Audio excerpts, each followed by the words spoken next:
Okay, my name is Jeff Anderson. I am one of the lawyers for some courageous survivors standing here with us today, whom I'll introduce. My co-counsel and colleague is also Greg Gianforcaro, and together, along with Trusha Goff, we have today, as of today, filed 2 suits against Chartwell Manor School. One on behalf of James Schwartz, is to my left, who uses his name in that lawsuit, and another is on behalf of John Doe 5. And in each of these cases filed today, naming the Chartwell Manor School as a defendant, they are being filed because the law in New Jersey now allows survivors of abuse, physical and sexual, and in this case, severe physical and sexual abuse of many kids by a very, very predatory offender, pedophile by the name of Terrence Lynch. Terrence Lynch is pictured right here, and he's now deceased. But the legacy of his harm is evergreen and alive, and living in the souls and the spirits and the minds and the bodies of so many kids. Because for over 2 decades, 2.5 decades, he not only founded a school and claimed to be an educator of the school, Chartwell Manor, but he would abuse virtually every single kid in it for decades. And it was in the late 80s that he was ultimately prosecuted, convicted, and found guilty of abusing multiple kids, at that time 17. But we also know, given the history that is now being revealed because the law allows it to be, by these courageous survivors and others that have come forward, that there are literally hundreds of people still suffering in silence, secrecy, or shame. And now the law allows a voice to be had. And so James Schwartz and also Doug, who appears with us here today, and who also is named in this suit as a John Doe. And the reason is every survivor of abuse can come forward in New Jersey and keep their privacy as a Jane Doe and a John Doe. And Doug chose to stand with us here today, but also chose to bring this action, to do what he can to help others come forward and know that there's now hope for help, and it's time under the law, and the law gives us time. So to you, Doug, and to you, James, we're deeply grateful for the chance to work with you.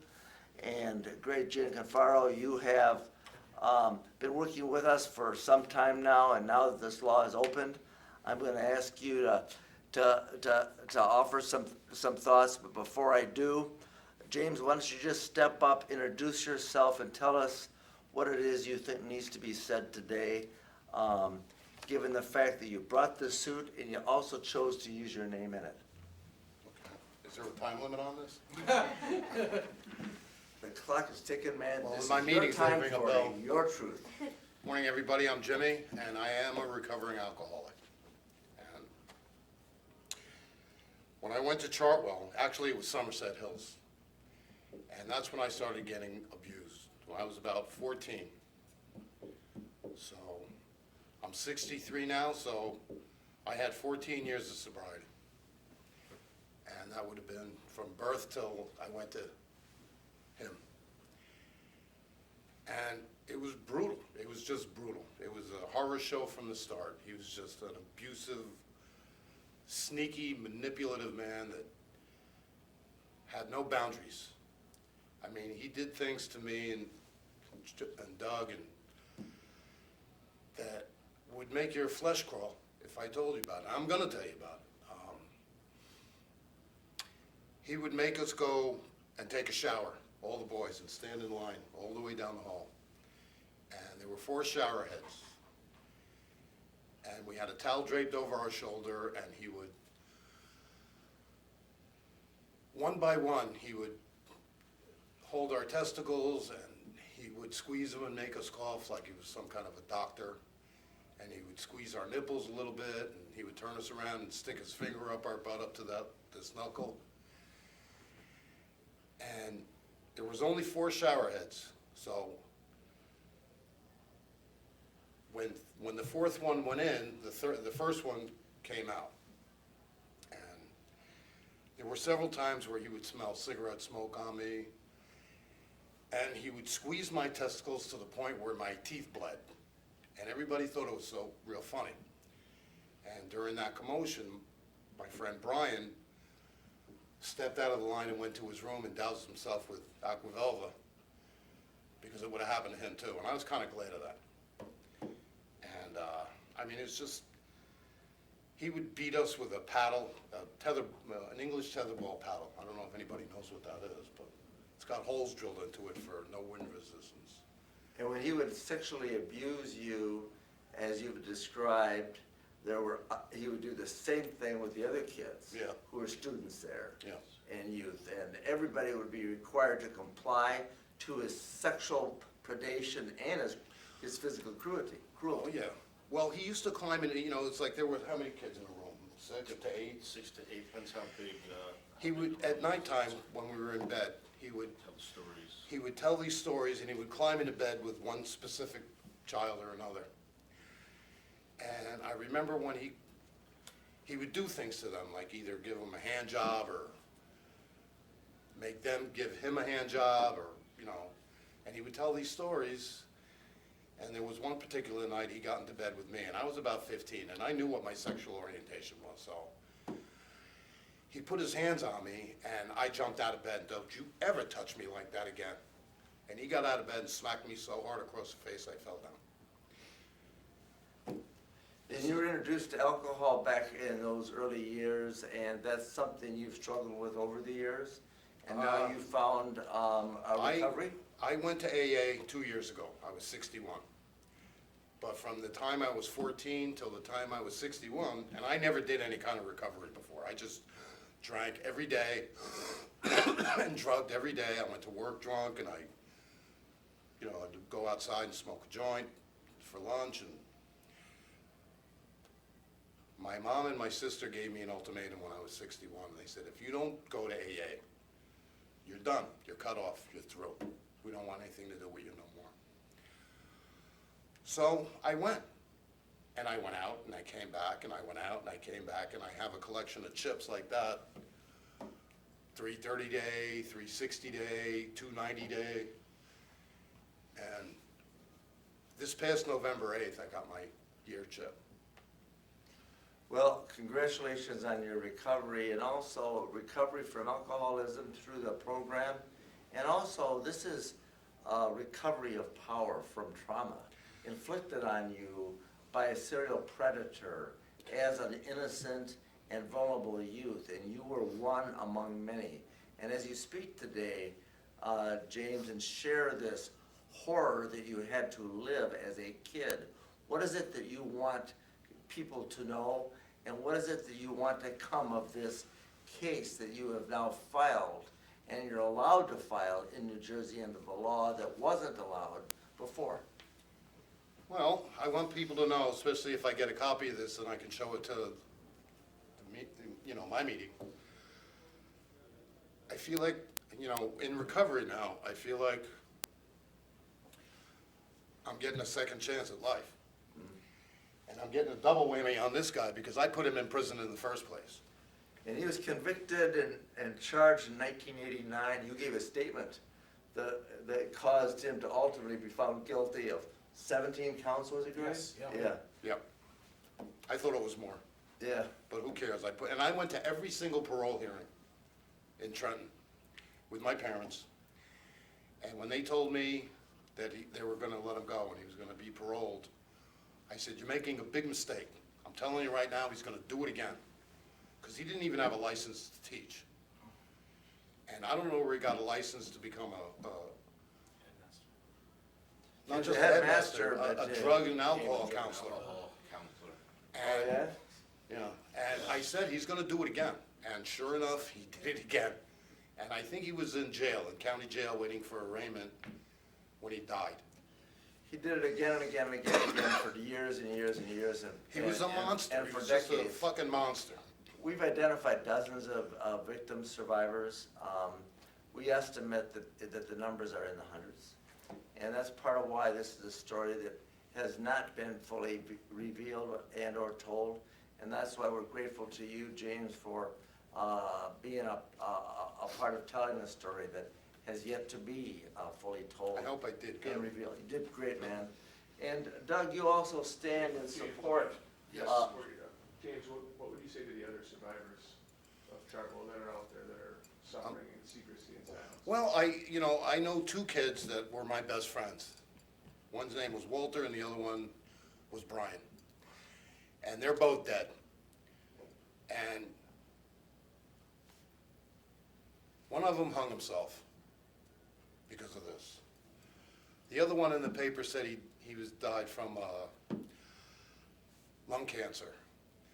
But he smoked more crack and drank more booze than anybody I've ever seen. And I think he just killed himself, which was where I was headed if I didn't do this. Yeah. And right behind you here are two pictures, and those are you as a student and as a kid, Doug, at Chartwell, right? Yes, I was 13 years old here and 14 years there. 13, you can, that's all right, Oh my no, goodness, stand right here, okay. stand right here. Okay. Stand right You here. Yeah, didn't get that on film, did you? it's okay, man, it's okay. And so this is at 13 and 14 years old. And the kinds of things that James has described here that don't need to be repeated were inflicted upon you and other kids. Right. And To a lot of kids that, while worse off than I was pretty fortunate. Some of the things, other kids had it a lot harder, and I wish they would just, come forward. I mean, it'd make you feel a hell of a lot better, and that it did happen. There's nothing you can do about it. But you can come forward now And you came forward as a John Doe here, and you chose to stand up here with us today and put your image out there and have people know who you are, and knowing that this wasn't your fault and you couldn't do anything about it before, and you were forced into silence and secrecy for all those years. Well, you kept it in. I don't think anybody would believe you if, like Jimmy said, some of the things that happened. I don't think anybody would believe you that really happened. During a week's course of going to school. I drank it away. Yeah, I mean, people just, it was just hard. But that was the way of life there. That's you were kind of trying to stay out of trouble so you didn't have things happen. But some of the things he did, Johnny, with the showers, the sauna, we go to a rackets club, and he would make all the kids get naked. And I remember people walking in like, what are these kids doing here, sitting here naked in this public sauna? This is crazy. We didn't think, oh, that's what you do. That's how saunas work. And Yeah. okay, you're a kid. Okay, that's how it works. And that's I what don't know, but that's what he did. He said he was a doctor. He said he was I don't know what other things he said. He thought he was a composer, he used to. Yeah, he just. That's what he taught at Chartwell Manor, and that's what he taught you to think you had to do. Right. Yeah. What he said was, I guess in England, that was the way the school system worked in England, and that's where he was trying to put ahead. Great Gianforcaro, you've been on this story for a long time. Yes. You've become aware of this. Kind of step up on this and share with the folks a little bit more about this history that now needs to be revealed. Right. Thanks, Jeff, and thank you, Doug and Tricia and James. James, I grew up approximately 1.5 miles from Chartwell. I grew up in Mendham, where Chartwell was. And when James came to me, and we've spoken to Doug, I mean, there are hundreds. I believe back in 1989, Terrence Lynch was indicted on well over 100 counts of various sexual abuse allegations. The reason he actually pled out to, I believe, the 17 survivors of abuse. But what's so important here is that New Jersey has opened up a law, and I think that a lot of people don't know, but for everyone, as well as the survivors of the Chartwell, James is 63 years old, and this law applies and helps him. Obviously, it helps Doug, but I think we can't forget that for the next 2 years, beginning this past December 1st, 2019, to November 30th, 2021, anyone in this state who was, or anyone who was sexually abused in this state, like the Chartwell survivors, can file their causes of action, can bring their causes of action. And that's what today is all about. It's giving James and Doug a voice. And thank you. And after Lynch founded and taught and abused kids at Chartwell Manor, he went on Oh, yeah. and founded another organization. Speak to that, Greg. So I think that needs to be named because it is in the picture Right. of predation here. Right. It was right before he came to Chartwell. He was at Somerset Hills. Somerset Hills. He was at the Somerset Hills School. And he also, and I think James indicated that he'd been abused there as well. And he selected certain victims, if you will, to certain children to go from Somerset Hills to Chartwell. And sadly, James was one of those victims. But he's no longer a victim. He's taking back his power and control that he lost all those years ago as a child.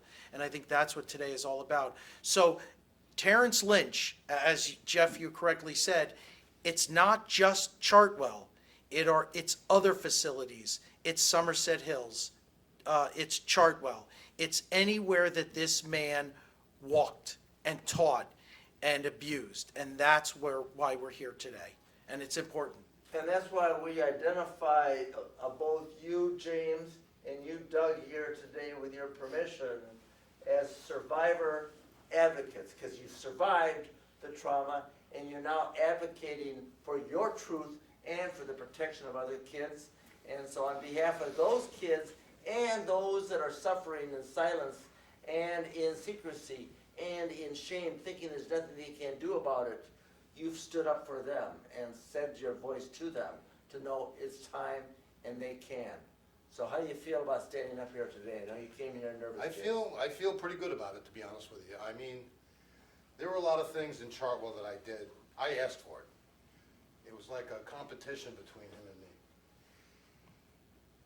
Every time he beat me with whatever it was he beat me with, I just got dressed and smiled and said, "Can I go now?"